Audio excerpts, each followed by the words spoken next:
All right. I'm going to save the announcement until the church service starts. But for those, well, I can do it twice. As most of you already know, we had a gathering, a convocation, if you will, of sorts, mostly baptism thing. And 4 more souls were baptized into the name of the Father, the Son, and the Holy Ghost. And so we praise the Lord. Sister Erica was baptized. Brother Thomas, Brother Bennett, and Brother Sean. And Brother Chase was ordained a deacon. So, praise the Lord. It was an amazing week. Okay, so, and for those of you that are new, welcome. Hope you come around some more. If you scroll underneath the chat room, you will see that we're on question number 9. And the question is, what should we think about? And this is something everybody needs to... this actually helps, too, with your character. One of the easiest ways to do this is, of course, turn off the TV. But so what should we think about? Philippians chapter 4, verse 8 says, "Finally, brethren, whatsoever things are true..." Okay, let's stop there for a minute. How many TV shows are true? How many movies are true? None, right? Unless, of course, they're doing like a documentary about something, and then they always kind of fudge the numbers sometimes. But what sort of things are honest? Well, you can ask the same questions about those TV movies or whatever. What sort of things are just? What sort of things are pure? What sort of things are lovely? What sort of things are good report? If there be any virtue, and if there be any praise, think on these things. This is why the devil does what he does today. I mean, the study goes on to say that you should print this passage out and place them on top of your TV, but methinks it would be better to simply remove the TV altogether, because even if you only watch educational channels, you're not only paying the cable company a monthly fee that helps them to spread Satan's message far and wide all over the world, you also have to sit through commercials you cannot unwatch once you see them. And there are still analog stations out there, but there's also digital stations that broadcast live, free. So you don't even need cable. You could just turn on a TV with some rabbit ears, depending on how big the city is, or a digital antenna, so you don't have to pay for it. But still, even there, you're not going to get any educational TV then, because it's all going to be garbage. I mean, the main reason we took the TV out of our home many years ago, and even before the internet, we had a TV in every single room of the house, including the children's bedrooms. Then the Lord made it very plain we needed to remove those TVs. When we moved to the country, we did allow a single TV back in the house because we discovered we only could get 2 channels using an antenna. And the reason we did that is because, after the first 4 or 5 months, the kids were just sitting around twiddling their thumbs, on a farm, not much to do. And so, I don't know, we were kind of stupid. We turned the TV back on. But that didn't last long either, because those 2 channels only offered programs that tempted me and the family with more sinful thoughts, and so we again removed the TV, and it never returned. Now, yes, we do have internet, but with internet you can choose what you want to watch. And with ad blockers, you can prevent the commercials from coming through. Still, TV isn't the only thing that can tempt us off the path. Being on a planet filled with, 7 billion people, we clearly see that we are part of a massive community called humanity. As we grow up, we are either changed or cause others to change their way of thinking simply by our actions. What I mean is, how many of us recall how we either wanted to emulate a friend or that friend wanted to emulate us? I remember there's this one kid I liked, was a friend of mine. When I was a little kid, I think I was like 4 or 5, or no, 6 or 7. I was in Catholic parochial school. And it's I just wanted to be like him, and I thought it was nice to imitate him. But then, of course, I grew up and stopped doing stuff like that. But this is a natural human response to the things around him. In fact, some of us still act in different ways around strangers than we do around the people that we live with. Put on some kind of a character, a different change of character. And what I'm getting at here is how no man is an island. How you act around people can affect them in either a positive or a negative way. This is also true for one looking on. And it's not just the TV, the internet, or even magazines that can cause us to falter. It's each other as well. And this is why it's so important for us to stay in the Word each and every day. As we look upon Jesus, we eventually begin to walk as Jesus walks. I mean, because I can remember when I used to watch TV as a young man, or as a real young man, I can remember like when Batman and Robin came out for the first time, and right after we watched Batman and Robin, my brothers and I would act up, and I'd act like Batman and they'd act like Robin or whatever, or the Joker or whatever, or the Three Stooges. As soon as the Three Stooges program, and that's why our mom wouldn't let us watch Three Stooges anymore, because right after the Three Stooges was over, we go around poking each other in the eye and pulling each other's hair, stuff like that, imitating them. Or if you saw a particular movie, I knew this one guy that I walked up on him one time when he was out in some parking lot by a carnival, and it was a carnival, by the way, because it was in Illinois by the Chicago. There's a reason I mentioned that, because of some conversation we were having about fairs at the convocation. But this guy, I come walking up to him, and he's talking to some young girl, and I think I was 12 and he was 13 or 14. Yeah, you remember, Justice. But I was 12, and he was like 13 or 14. And he was talking to some girl, and he was using a Beatle accent, like an English accent, because he liked the Beatles so much, and even had his hair like that and all that. It's just common. I remember, some of my sisters would, I don't remember, I think it was the Shirelles, this one girl that used to comb her hair to one side. 2 of our sisters, and one of them did it for months.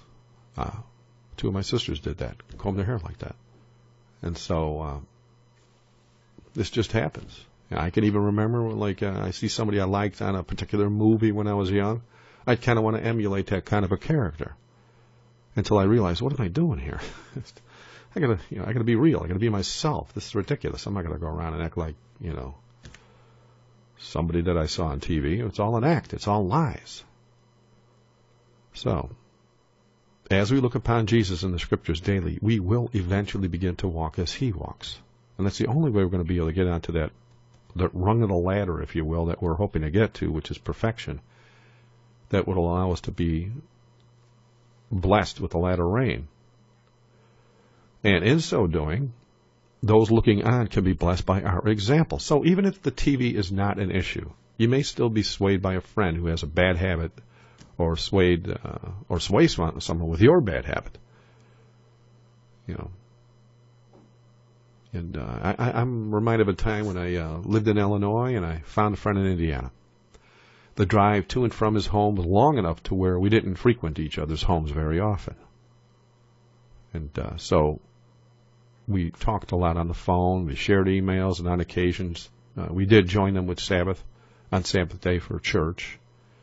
Eventually we moved to Indiana, because the house that we were renting at the time in Illinois was up for sale, and they wanted more money than we could afford to buy it.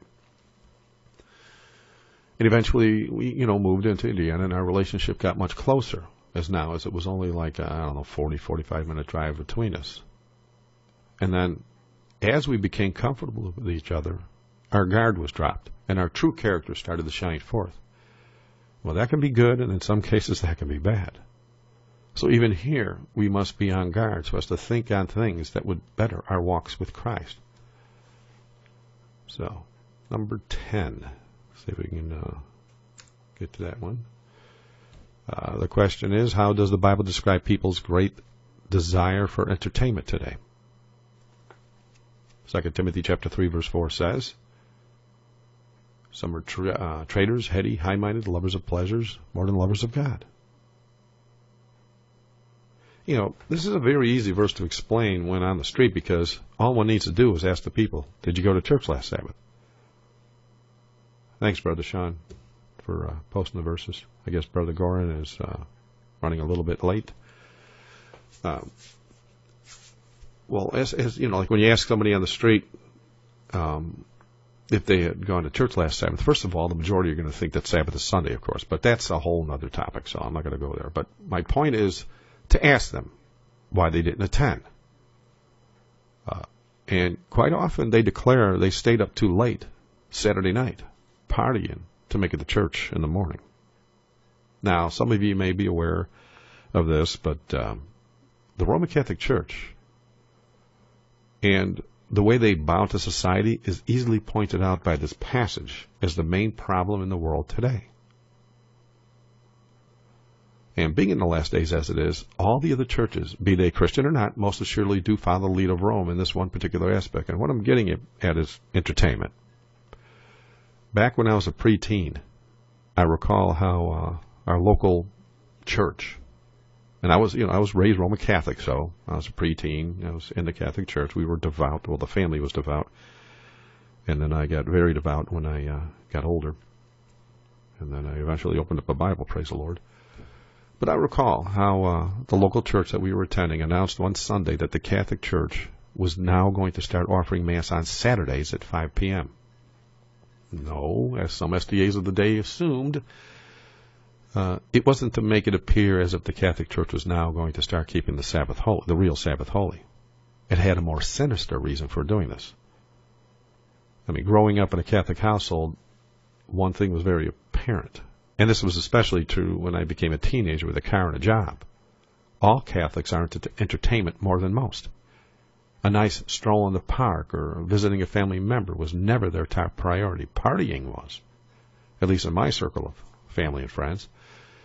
And their local priests knew it because they, too, were into the same thing. So the obvious problem was they noticed that church attendance was diminishing on Sunday mornings, because everybody was getting drunk Saturday night. Yeah, they tried holding 2 different masses for those that had a hard time getting up early, like a 10 a.m. mass and a mass at noon, but still, anybody that stayed out till 4 or 5 a.m. knew noon ain't going to help. You're going to still be sleeping at noon. But still, if you were like us, there's a big chance that you weren't drinking the night before until at least the bars closed. At 4 a.m. So the Vatican had a wonderful idea to offer Mass on Saturday so as to allow the brethren to have their Eucharist and eat it too. They could go to church on Saturday, even though Rome pushes Sunday as their mark, and those that went to Mass on Saturday were considered just as blessed as those that went to Mass on Sunday. That way, they can get the Mass out of the way before the partying begins. And 5 o'clock was the perfect time, because right after you got out of church, which is about 5:30, it wasn't long, you just hit the bars and start partying.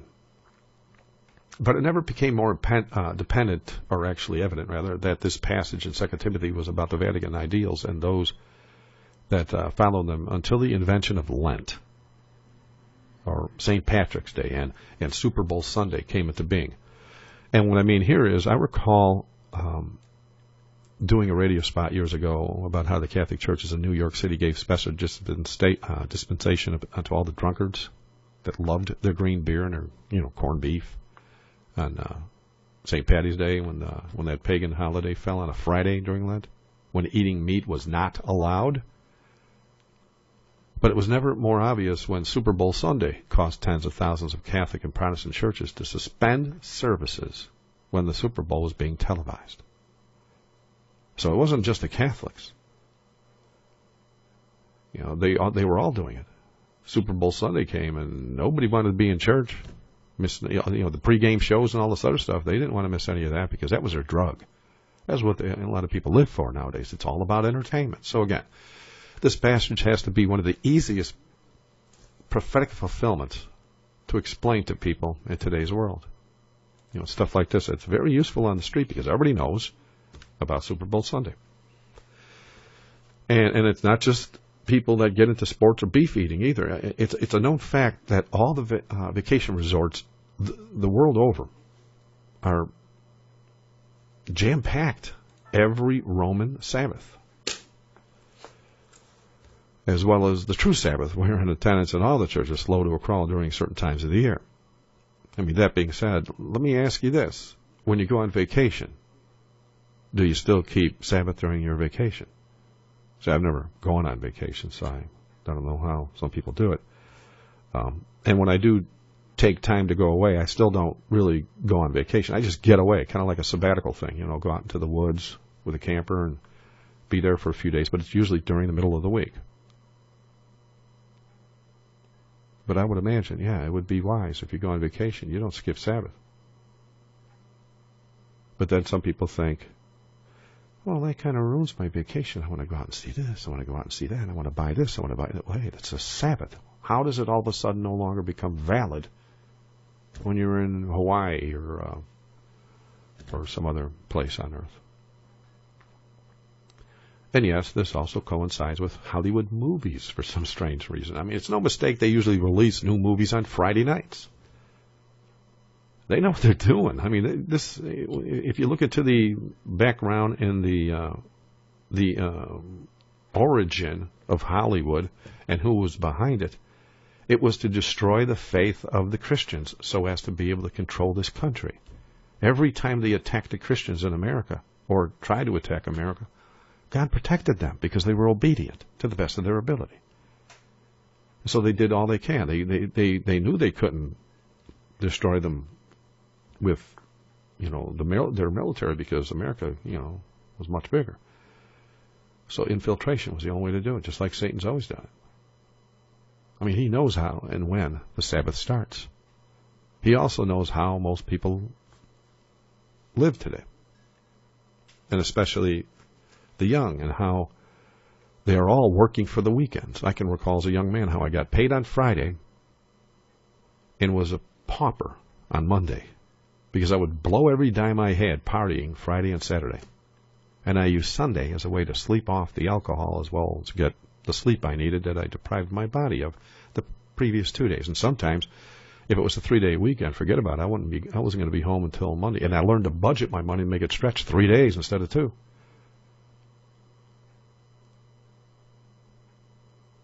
But getting back to the movies, which, by the way, are all about fiction, let's go into the next question that touches right on that. Under the description, under what description would someone who loves fiction fall?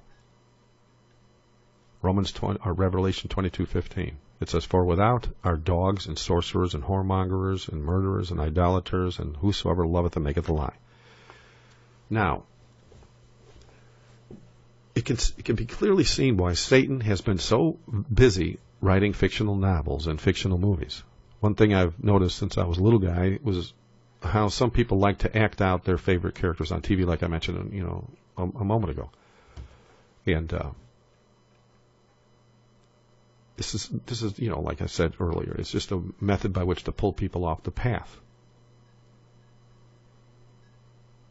And the basic reality is this: when your comfort zone is to be entertained by lies, because a lot of people literally kick back and relax. I used to do that, as a matter of fact, working all day, and I'd go home and I'd kick back and watch TV for a couple, 3 hours before going to bed because I didn't have to think. I'd let them do my thinking for me. So again, when your comfort zone is to be entertained by lies, then the truth is going to rock your boat, and you don't want any part of that. This is why Hollywood is so powerful, especially today with the intense plots or special effects and subliminal messaging piped into every single solitary movie. Used to be illegal. Now it's just part of how they make the movies now.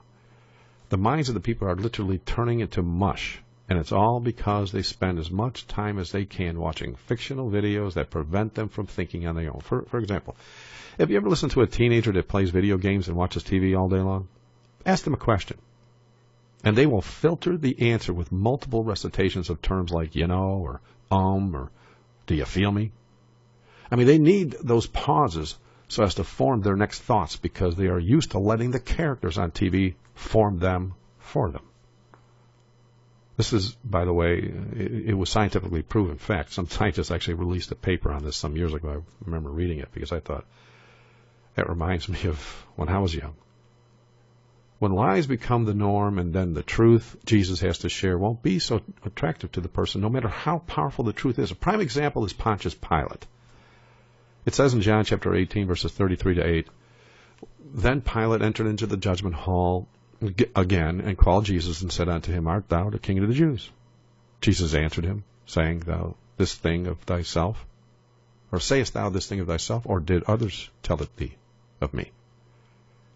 Pilate answered, Am I a Jew? Thine own nations, or rather thine own nation, and the chief priests have delivered thee unto me. What hast thou done? Jesus answered, My kingdom is not of this world. If my kingdom were of this world, then would my servants fight, that I should not be delivered to the Jews. But now is my kingdom not from hence. Pilate therefore said unto him, Art thou a king then? Jesus answered, Thou sayest that I am a king. To this end was I born. For this cause came I into the world, that I should bear witness unto the truth. Every one that is of the truth heareth my voice. And Pilate said unto him, What is truth? The creator of the universe himself was conversing with Pilate. But because he was so wrapped up in the lies of the world, and yeah, they had entertainment back then too. They had plays. They had all sorts of strange stuff. They even had the bloody entertainment that this world is leading to. I mean, we've already got the cage match fighters. We already got the World Wrestling Federation where they fake it a lot of times. But these guys are, acrobats and whatnot. So some of the stuff that they fake, if any of us tried it, we could hurt because they practice and they fine-tune their craft. But the boxing, no, that ain't fake. They're pounding each other into oblivion so that they can get a title or a belt. And money, of course, yeah. It's all about the money. It usually is. But those bare-knuckle cage match fights. And then now they got a woman that's the best in the world that's doing it too. And some of these people die in these cages. This is entertainment. It's going to get to a point, where it'll be like the Colosseums of Rome, when people would fight to the death, and they would light the place up at night by burning Christians. And if you don't think that's possible, there was an episode of Judge Millian some time ago, the People's Court. Or no, it wasn't her. It was some other judge. I can't remember. I did a video on it where some guy mentioned the fact that if we were to televise executions, it would be big money if you were to sell tickets. And it would be. Have you ever been in traffic when someone had a very violent car accident? Everybody slows down. They want to see the blood and the gore. Doesn't even matter who it is. Doesn't matter if that's someone's child. The entertainment factor is just too enticing to them. It's real life, too. That's why when I saw certain things that were pretty gory and bloody in my day, it didn't affect me so much because of what I was used to on TV. And this is why you see some of the kids that go out into the high schools and they shoot the place up, because that's all they're doing in their video games 24 hours a day, 7 days a week. Well, they do take a nap, which is strange, by the way, because in China, some of the kids are dying. They're playing the games for so long that they refuse to go to sleep, and then they die. And this doesn't happen just 1 or 2 or 3 kids. It's just been a lot of kids have died from playing these video games. But again, because he was so wrapped up in the lies of the world, Pilate, his only response to Jesus declaring he came to bear witness to the truth, he said, What is truth? He really didn't know. I mean, Satan had him so blinded that he couldn't see who was standing right in front of him. Pilate was also blind to the dream his own wife had the night before about Jesus. He didn't want to hear about it. He didn't want to mess up his political, aspirations, his career. Now, think about this. back then, they didn't have the drenching flood of fiction upon them as we do today. I mean, they still had stuff, but not like today. Today we all have cell phones, which can download entire fictional works on paper or in video. And we can literally embrace every chance we get, like riding on a train on the way home from work, or on the bus, or if you're carpooling. And there's actually people that are ending up in the doctor's office now with severe spinal issues because their head is down all the time looking at their cell phones. And if you've seen some of the videos online where people are texting or whatever on their cell phone, and they walk into ponds, or they fall into a big old pile of water inside of a mall, or some guy almost got mauled by a bear. Some bear is wandering around the neighborhood. He almost walked right up to him. Yeah, Tex-Neck, I think they call it. Yeah, it's amazing. Everybody's drenched by it. They're enticed by it, and the devil knows. He knows what he's doing. So that when the other shoe drops, no one's going to think, yeah, Sunday laws, whoop-de-doo. I've been going to Sunday, church on Sunday for a long time. And did you see what Brother Andre posted on the SeventhDayRemnantForum.org about Salvation Army declaring, among other things, there's quite a big list of things that they suggest that we can do as Christians to stop climate change problems. One of them was keeping Sunday holy. How many of us that study prophecy have been waiting for that one to post? I mean, yeah, we saw what happened during the tsunami when it killed 300,000 people, and that Presbyterian minister got up and said the only reason those people died is because they weren't going to church on Sunday. But, and we know what the Pope's doing, and we know about Deus Domini, and this is why John Paul II was canonized as a saint, so he could speak from heaven. This is why I've been saying for decades that John Paul II was the end-time Pope, even though he's dead. What that man put in writing is going to affect every single solitary soul on this planet. Just like the Clintons. Things that they did, using the toys that John F. Kennedy set up. Giving life to those executive orders. So. But the main thing here is, even in the media, it's all fiction. Because the American people, and all the people of the world, as a matter of fact, are so used to being entertained by fiction. Why not give them fiction in the news reports? They'll believe it. I mean, come on, they're believing the movies. That's why Harry Potter was so popular and so powerful with the children. Some of these kids are out there with aspirations of being wizards because of what they saw in Harry Potter. And the Vatican went out and literally said that Harry Potter was a Christ-like character. To put a little bit more fuel on the fire there. And you just watch what happens in the next 10, 15, 20 years when some of them young kids really start delving into wizardry and the black arts. There's already people using demons for black magic. And they're just calling themselves illusionists or magicians, but no, some of the stuff these guys are doing. And it ain't no camera tricks either. Some of the stuff is, you can't explain it any other way. Simon Magus was, similar to that.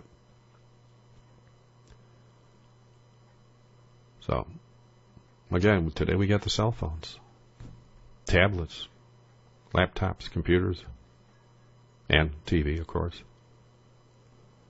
This truly is the age of lies, wherein Satan has the ability to keep his lies in front of every eye on earth that chooses not to keep their eyes on Christ, and in so doing fits them all for destruction, because all of them truly do loveth and maketh a lie.